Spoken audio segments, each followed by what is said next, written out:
Halo, selamat pagi teman-teman, saudara-saudaraku, seperguruan Tao Tai Sang Men Sayopai. Jadi hari ini saya tergerak untuk membuat satu konten berjudul Makna Wang I Bagiku. Ya, jadi ceritanya saya lulus Wang I 2 dilantik itu 26 Juni 2022. Ya, baru sekitar 2 tahun. Ya, tepat 2 tahun yang lalu. Nah, karena saya waktu itu ujiannya itu pertanyaannya kalau sudah sedikit mengerti apa selanjutnya. Saya pun menjawab ya setahu saya kan ajaran sepuh adalah puji uren ya. Artinya setelah kita ngerti ya kasih testimoni lah. Atau kita ceritakan hal-hal yang baik yang kita alami semenjak kita Siutau. Nah, jadi di materi kali ini cukup banyak sehingga saya memotong atau membaginya menjadi beberapa bagian. Nanti ada video yang bisa Anda klik lagi ya, yang Anda bisa lihat kalau Anda merasa ingin melihat ya. Yang pertama itu nanti adalah mengubah nasib berpedoman dari apa yang kita bisa pelajari dari kitab suci Dewa Air Langsen, justru yang paling bawah itu ya. Lalu nanti materi yang kedua itu adalah perjalanan Siutau yang indah. Kemudian materi yang ketiga itu beri judul Digembleng lewat kehidupan nyata. Dan yang di sebelah kanan itu adalah gambar pembelajaran ya yang kita ikuti dengan model pembelajaran workshop.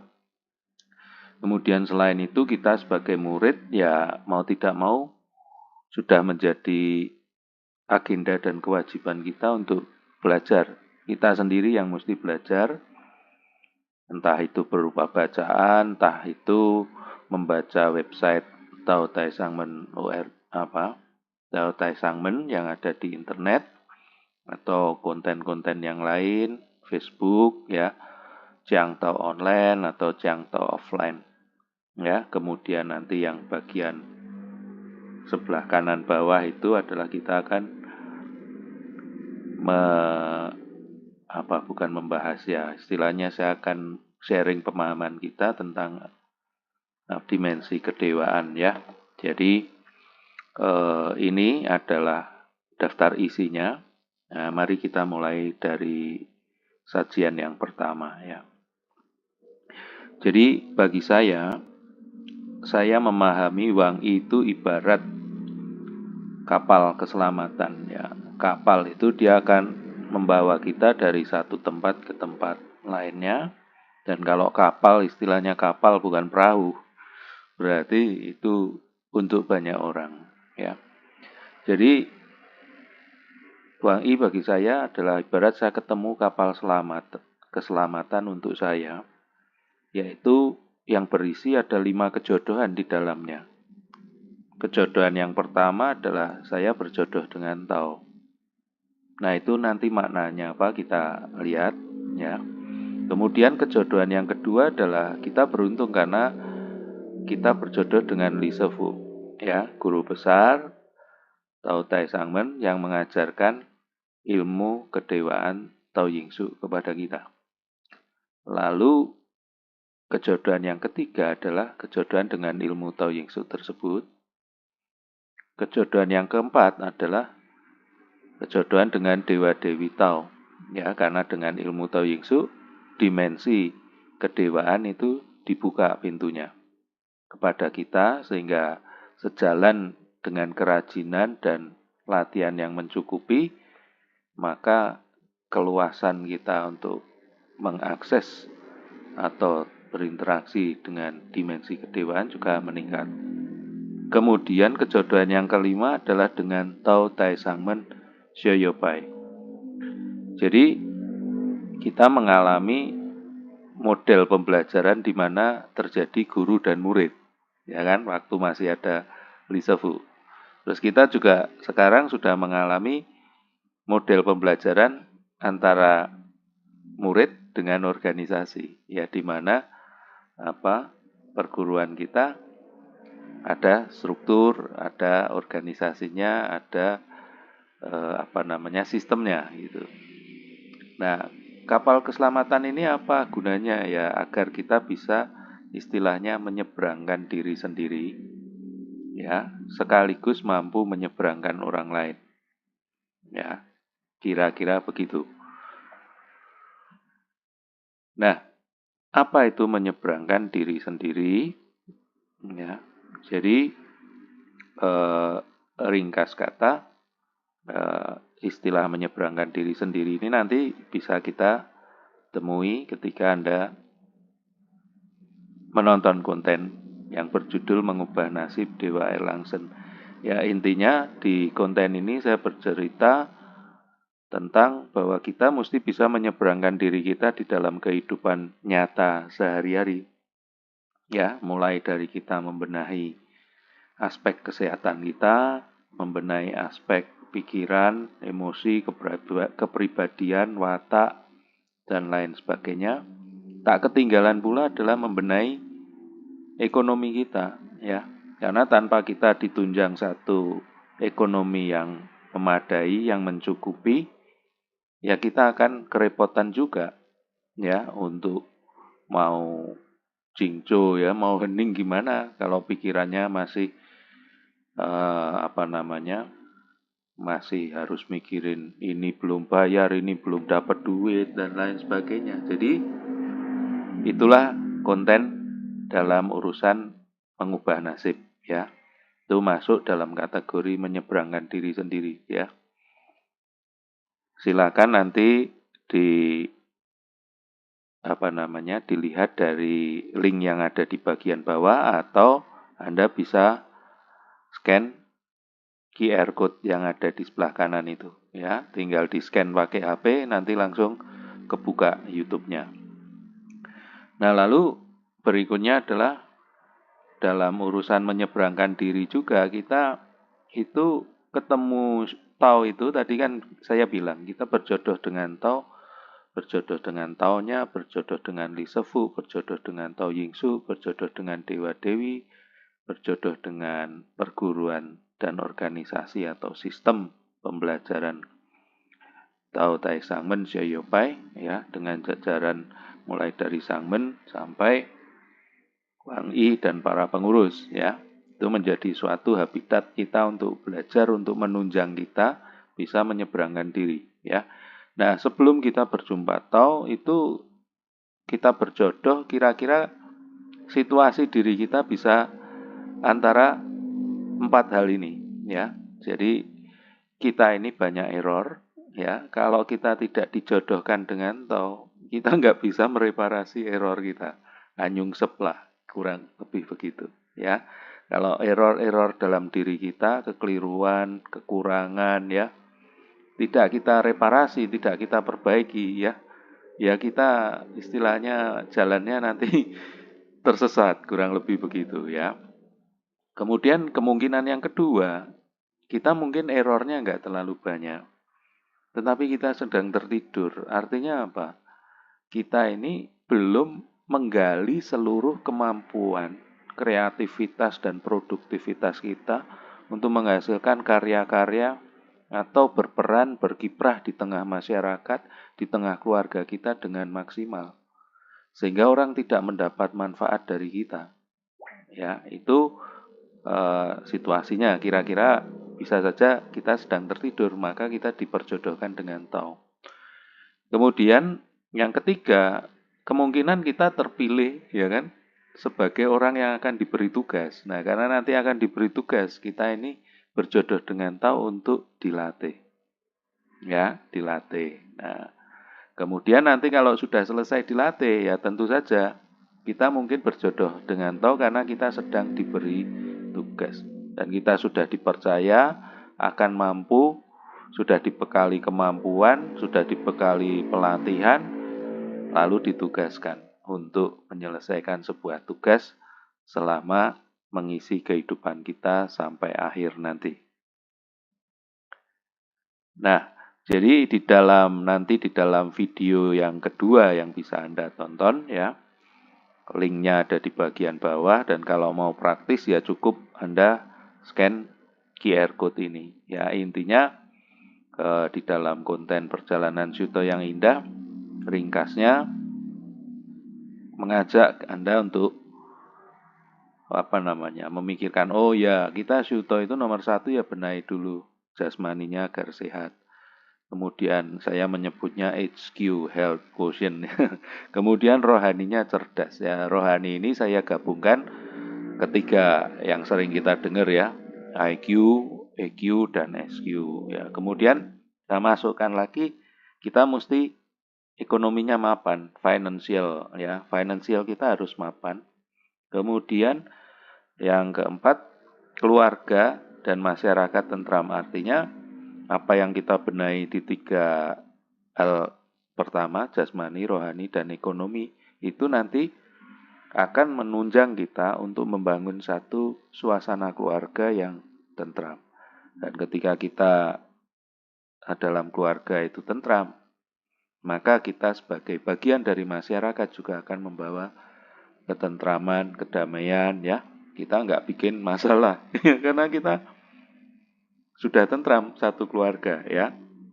Jadi itu saya sebut FC ya, FCQ, Family and Community Quotient ya. Kemudian kita menjadi manusia seutuhnya ya, dimensi jasmani atau material ini ya, 1, 2, 3, 4 kita beresi, dimensi spiritual ya, sukma kita, perjalanan nanti setelah selesai dengan tugas di dunia mau kemananya itu bisa kembali. Enggak kesasar, enggak muter-muter ya.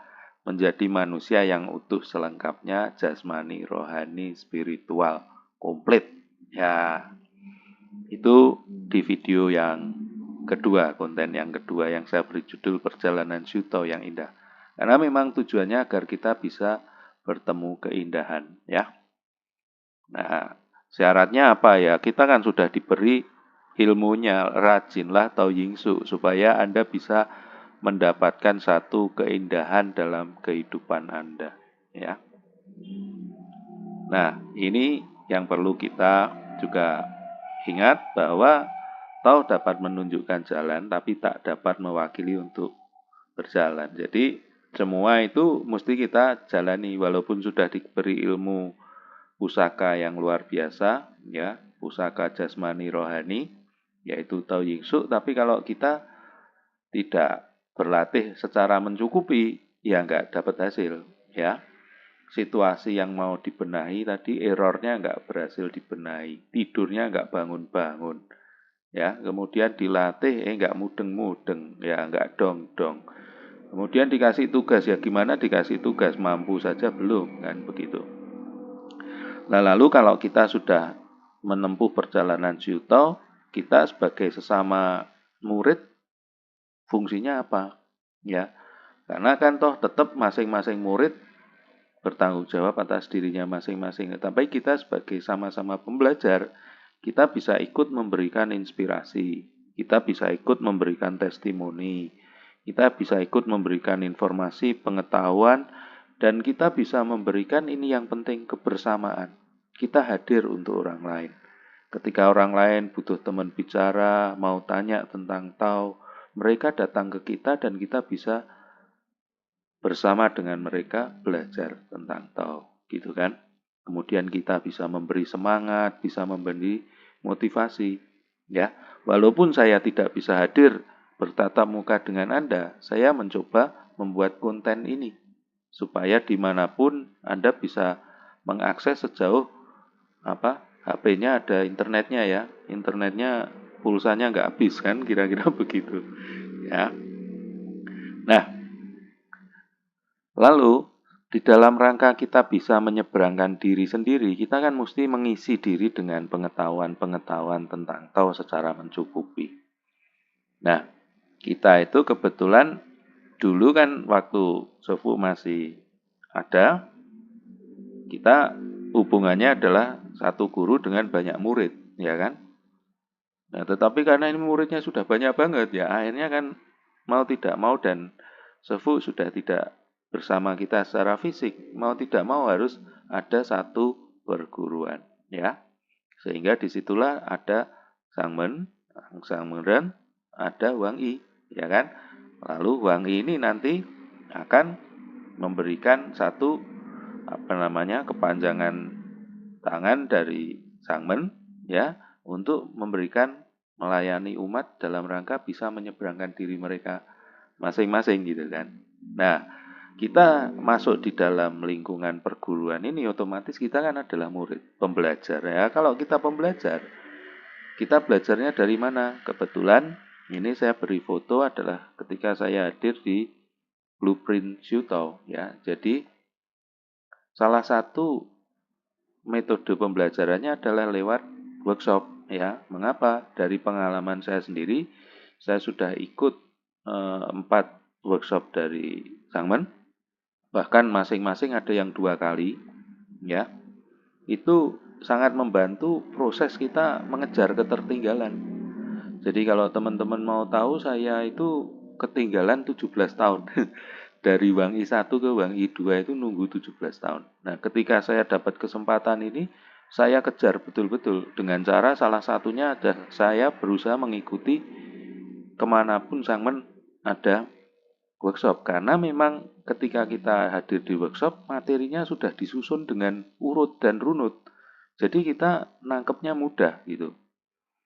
Nah, tentunya selain dengan cara cepat itu, cara instan lewat workshop, kita juga bisa lewat cara kita mandiri ya, baca itu buku kuning, kemudian kalau Wang I ya buku Wang I, ya, kemudian bacaan-bacaan dan ilmu pengetahuan yang lain supaya apa? Pikiran kita luas ya. Pikiran kita luas itu sangat berguna. Oke. Nah, lalu tadi kita kan ada 2 poin, yaitu menyeberangkan diri sendiri dan berlatih bantu orang lain menyeberang. Mengapa saya pakai kata berlatih bantu orang lain menyeberang? Ya karena tadi kita kan sudah lihat di sini. Tahu dapat menunjukkan jalan, tapi tidak dapat mewakili untuk berjalan. Jadi maksimal yang saya bisa berikan pada orang lain ya kira-kira inspirasi, testimoni, informasi. Tapi melakukannya, ya mempraktekkan Tao Ying Su-nya, menjalani kehidupannya, nggak bisa saya menggantikan orang lain. Nah, ketika kita akan berurusan dengan banyak orang, maka kalau di dunia bisnis, di dunia manajemen maupun di masyarakat kita mengenal satu ilmu ya, ilmu yang namanya ilmu kepemimpinan. Dan materi yang berikut yang bisa Anda nikmati, materi ketiga itu adalah saya khusus bikin konten tentang kepemimpinan ya. Artinya dengan nanti Anda mendengarkan konten ini ya, Anda bisa paham, oh jadi untuk menjadi pemimpin itu mesti ada persiapan ini, ya. Narasumber aslinya adalah dalam bahasa Inggris, ya. Waktu itu saya 20 tahun lalu belajar mempelajari kepemimpinan, banyak baca buku kepemimpinan, akhirnya ketemu buku yang menurut saya paling gamblang menjelaskan kepemimpinan. Kemudian saya ketemu dengan model pelatihan kepemimpinan yang ada di militer, kebetulan kontennya ada di internet. Nah, itu saya mencoba terjemahkan dalam bahasa Mandarin, bukan dengan kemampuan saya, tapi dengan Google Translate ya. Jadi kalau ada meleset-melesetnya ya itu yang salah Google Translate-nya. Ya silakan, ini cukup panjang lebar lengkap saya bikin konten ini tentang kepemimpinan. Silakan kalau Anda mau mendengarkan, Anda klik tautan yang ada di bawah atau cukup Anda sorot, Anda scan aja QR code berikut. Nanti akan langsung ke YouTube-nya, ya. Nah, kalau kita sudah belajar kepemimpinan, maka kita akan nyaman. Artinya, ngatur banyak orang itu begini, yang harus dimengerti begini, yang harus dimaklumi begini. Jadi nggak marah kalau nanti banyak yang protes, ya banyak yang nggak puas dengan kita. Ya karena pun di buku kuning di Jiang Yi itu kan Sefu juga sudah nulis kan. Ada istilah tuh yang saya suka sekali. Mengangkat kuali jangan takut kena abu hitamnya. Ketika kita bersedia mengambil satu peran kepemimpinan ya seperti mengangkat kuali itu. Kadang kita mau tidak mau kena hangusnya ya. Ya. Yang kotor dia, yang kena kotorannya kita kan kira-kira begitulah. Tapi itu harus dimaklumi dan harus diikhlasin dengan ikhlas ya. Nah, itu salah satu kunci nanti ketika kita mulai masuk di ranah diberi tugas untuk memimpin banyak orang. Entah itu nanti Anda terapkan di organisasi Tautai Sangmen atau organisasi tempat Anda bekerja, ilmu ini berguna dan dikasih gratis loh, nggak bayar ya, nggak apa-apa ya, karena bagi saya berbagi ilmu itu adalah perwujudan dari ajaran Tao Uji Uren ya. Nah, ini kita mau masuk di sini ya. Saya mau masuk peran Wang Yi di Tao Tai Sang Men Pai. Jadi kita ini yang kebetulan sudah nanti entah Wang Yi 1, Wang Yi 2, ya itu ceritanya kan dulu kan perguruan ini kan relasinya adalah satu guru banyak murid, ya kan. Tetapi dengan membesarnya umat, ya kan, akhirnya kan harus mau tidak mau dibentuk satu perguruan yang sudah dipersiapkan dengan sangat baik oleh Li Sefu sejak beliau masih bersama kita. Dia sudah membuat itu Wang Yi 1, 2, 3, kemudian tengahnya kan sudah, yang bawahnya yang segitiga bawah Taoyunya kan sudah sejak tahun 70 beliau sudah ngajarin Tao Yingsu. Terus untuk membantu beliau mulai dibentuk Wang Yi kan. Ada Wang Yi, Wang Yi, Wang Yi. Nah, itu kan sebetulnya kan untuk pilar-pilar untuk membantu ketika menangani banyak murid ya. Lalu Zhangmen, dan kebetulan Zhangmen ini kan apa namanya? eh, generasi satunya kan Sangmen ya kan. Oke. Nah, itu di bawahnya adalah gambar dewa ya, Dewa Kuan Kong, Dewi Judien Sieni, Mahadewa Taisang Locin, dan Dewa Erlangsen serta Dewa Taute Secun ya. Oke. Nah, ini saya masukkan gambar dewa karena apa? Tadi kan kita sudah membahas dimensi jasmani, dimensi manusiawi sudah kita bahas. Nah, sekarang kita mulai sedikit-sedikit masuk ke dimensi kedewaan ya, bahwa kita memang perguruan ini adalah gurunya nanti dosennya dan dua ya. Dosennya dua. Ya, satunya Sangmen serta para wangi. Itu kan dosen-dosen dalam wujud manusia ya kan. Nah, tapi ada juga dosen-dosen berupa dewa-dewinya kan ada. Lah itu kan juga dosen-dosen juga kan. Betul kan? Ya, kalau saya istilahkan mirip perguruan tinggi kan seperti itu kan. Kalau di perguruan tinggi itu ada dosen tetap, ya kan? Terus ada dosen tamu, ya kurang lebih kan seperti itu. Anggap saja dewa-dewi itu ya mirip dosen tamu. Lalu Sangmen, kemudian apa? Wang Yi dan pengurus, ya itu dosen-dosen tetap. Kan kira-kira begitu. Ya, untuk memudahkan memahami aja ya. Jangan marah, jangan bilang oh ini Go Kiantek ngawur. Enggak, bukan begitu. Ini saya bercerita dengan gaya begini itu sekedar untuk memudahkan memahami saja ya. Nah, lalu ini peran Wang Yi di dalam Tao Tai Sang Men Pai. Jadi manusia itu sejak lahir sampai nanti meninggal itu kan kira-kira siklusnya pertumbuhannya kan per 12 tahun ya. Kalau kita tahu Shio itu kan penanggalan Yonghwa itu kan per periodenya 12 ya kan, 12 kali ya berputar ya kan. Jadi ada kalau umur panjang itu orang bisa sampai 7 siklus ya, 7 putaran. Umur 84 wah itu istimewa. Mami saya meninggal di usia 81 ya. Cuman sayangnya beliau waktu itu sakit dulu ya, kasihannya itu. Jadi harus sakit dulu sekitar 3 tahun itu apa namanya. Usianya sih usia panjang ya. Cuman kan gak enak kalau sakit begitu. Nah, jadi dari periode-periode ini, mulai periode balita ya, umur 1 sampai 12 sampai anak-anak kan, periode remaja hingga muda-mudi ya kan, 13 sampai 24 ya. Nah, itu kan punya prioritas yang perlu dibina ya. Artinya jangan sampai mereka tidak mendapatkan pembinaan. Nah, termasuk nanti kalau sudah menjadi keluarga, gimana keluarga harmonis, kemudian nanti juga kalau sudah senior ya kan, sudah mulai umur 60, 70 ya, 80 itu kalau tidak ada yang dampingin, nggak ada yang peduli, nah siapa lagi?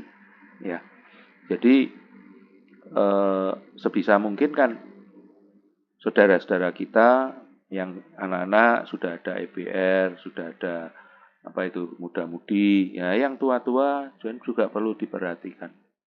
Ya, nah sehingga disinilah ruang untuk kita itu bisa berperan.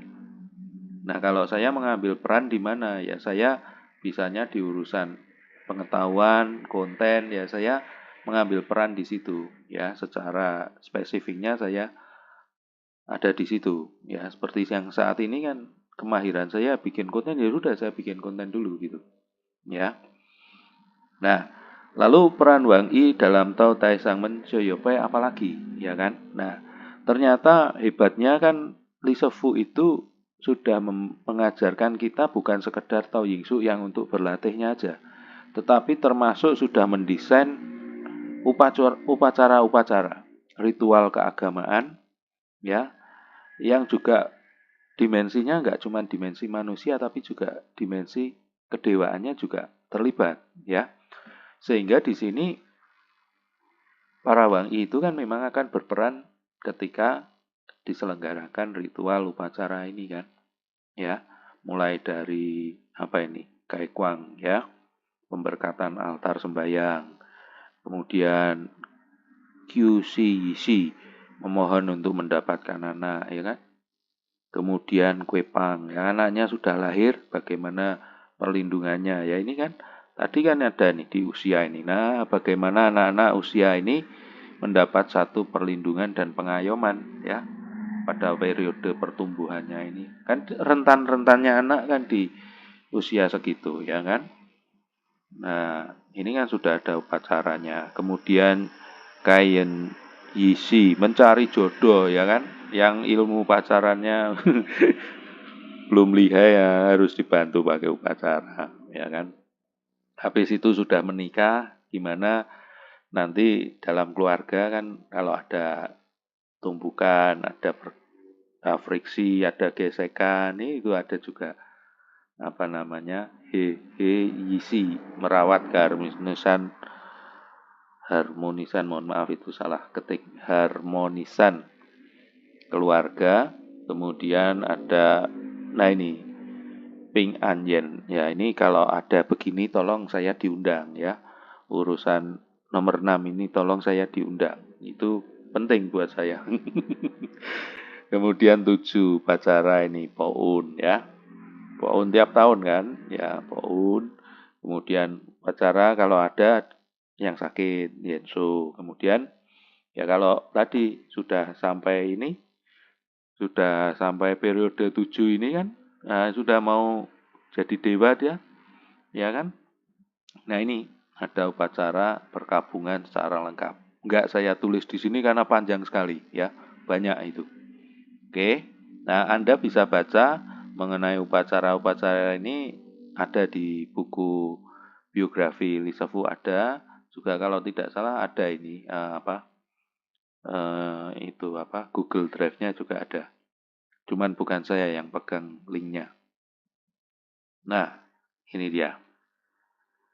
Jadi disinilah kita akan berperan ya sebagai Wang Yi mengawal menyeberang tadi urusan menyeberang, baik menyeberangkan diri kita maupun orang lain dalam satu perguruan ya. Satu perguruan untuk ratusan ribu murid. Ya kalau dulu kan satu guru untuk banyak sekali murid. Nah, sekarang satu perguruan untuk ratusan ribu murid. Ya. Kita mesti bersiap ini. Yang pakai jubah Wang Yi sudah mesti bersiap diri, mengisi diri supaya tadi bisa melaksanakan peran ini tadi. Ya, entah kita nanti akan berperan di sini, ya, atau kita berperan melakukan pendampingan, ya, di sini, ya. Ini banyak sekali umatnya kan, ada yang usia muda, ada yang tua, ya, ada yang bayi, ya, banyak sekali yang perlu mendapatkan layanan pengayoman dari kita, ya. Oke. Nah, jadi ini pada bagian yang terakhir. Nah, di sini saya beri judul kesempatan menjadi dewa. Mengapa? Ya, karena kalau kita baca dari buku kuning ya, buku Jiang Yi, memang disebutkan bahwa Suto itu adalah nanti kita harapannya selesai di dunia ini kita bisa menjadi dewa. Nah, cuman saya mau beri catatan dulu ketika saya mengatakan menjadi dewa itu bukan terus kita bercita-cita jadi dewa besar gitu. Enggak. Nanti kalau teman-teman ikut workshopnya Blueprint Suto itu akan dikasih tahu. Jadi kira-kira dulu kita itu sebelum masuk dunia ini siapa gitu. Nah, setelah masuk dunia itu ternyata kita banyak yang tersesat nggak bisa pulang. Nah, ceritanya itu kan turunlah sefu untuk membantu kita-kita yang tersesat ini. Baik apakah itu dewa kecil atau dewa besar, tapi kita tersesat. Sehingga akhirnya diturunkan sefu, turun untuk membuka. Ini kita kan dikasih tahu Yingsu, ya kan? Nah itu kan ilmu kedewaan.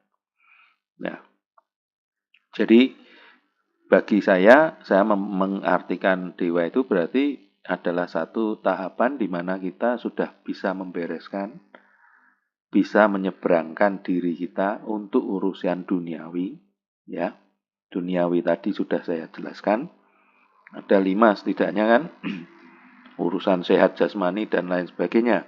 Kemudian berperan membantu kehidupan orang lain yang tadi sudah saya tunjukkan kan, orang hidup kan ada 7 periode itu kalau umurnya penuh kan, ya. Nah, disitulah kan kita bisa berperan untuk membantu memberi manfaat banyak orang, ya. Nah, setelah kita urusan itu bisa berberes, maka tahapan selanjutnya itu adalah Anda akan menjadi dewa, ya. Tapi kan menjadi dewa atau tidak kan tergantung tadi urusannya. Tahu bisa menunjukkan jalan, tapi kan tidak bisa gantikan, ya. Anda menjadi dewa atau tidak itu kan tergantung pada diri Anda. Tetapi bahwa Tao itu mengajarkan umatnya itu nanti yang sudah lulus, lolos ya, lulus dan lolos otomatis akan menjadi dewa. Nah, tapi prasyarat untuk lulus dan lolosnya silakan dipenuhi. Ya kan? Kira-kira begitu. Karena apa? Nah, gurunya saja kan sudah jadi dewa gitu loh. Ya, Sefu dulu 70 berapa ya? Sekitar mulai dari 70 tahun 70 sampai beliau meninggal itu kan dia sudah mengisi hidupnya menjadi manusia yang sungguh-sungguh manusia loh. Ya kan? Tapi dia melakukan tadi berbagai prasyarat untuk bisa lulus dan lolos. Dan benar kan setelah selesai dengan kehidupan duniawi, kan beliau menjadi dewa. Dalam wujud kedewaannya adalah Dao De Sejuan, ya kan?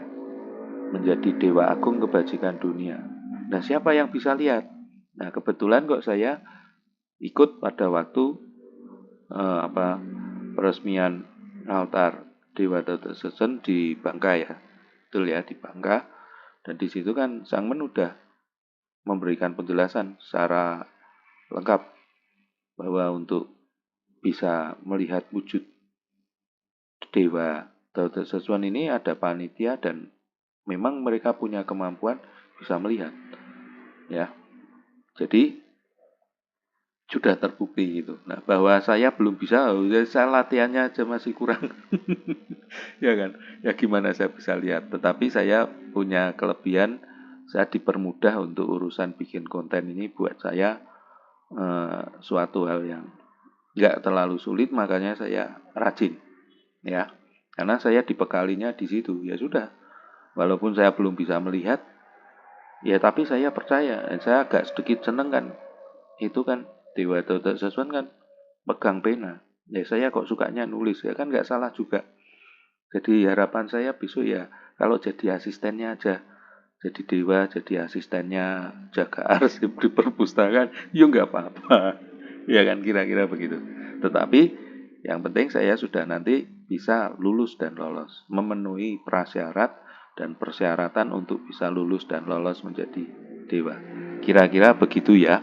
Jadi semoga juga teman-teman jangan salah tangkap. Itu semua yang saya omong ada kok. Kalau Anda buka-buka buku Xiang Yi ada. Memang nanti selesai di dunia kita ketemu dewa. Apa? Bukan ketemu dewa, kita menjadi dewa. Asal tadi lulus dan lolos. Nah, cuma untuk lulus dan lolos, lah kamu penuhi nggak syarat-syaratnya dengan mengisi kehidupan yang baik dan berguna. Dan kalau nanti dipadukan dengan Anda membaca kitab Dewa Erlangsen berulang-ulang, Anda akan paham. Oh iya ya, betul betul betul. Memang kita berjodoh dengan Tao itu dipertemukan ya agar bisa menyeberang di dunia ini dan menyeberang nanti ke alam dewata. Ya, oke. Semoga konten ini berguna. Terima kasih.